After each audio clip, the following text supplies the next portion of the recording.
আবহাওয়ার আপডেট আপনাদের জানাবো, তার কারণ দিন ও রাতের তাপমাত্রা আরো কিছুটা কমেছে, তবে কাল থেকে বাড়বে দিনের তাপমাত্রা। সোমবার থেকে বেশ কিছুটা চড়বে পারদ, এমনটাই হাওয়া অফিসের পূর্বাভাস। আপাতত পরিষ্কার আকাশ, বৃষ্টির সম্ভাবনা নেই দক্ষিণবঙ্গে। কলকাতা তাপমাত্রা 34 থেকে 35 ডিগ্রি সেলসিয়াস ছুঁতে পারে।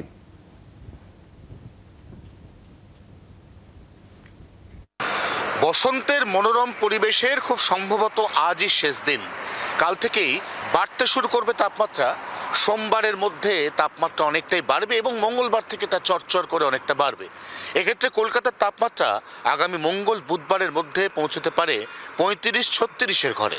অন্যদিকে পশ্চিমাঞ্চল সহ রাজ্যের একাধিক জেলার তাপমাত্রা স্পর্শ করতে পারে 38 ডিগ্রি।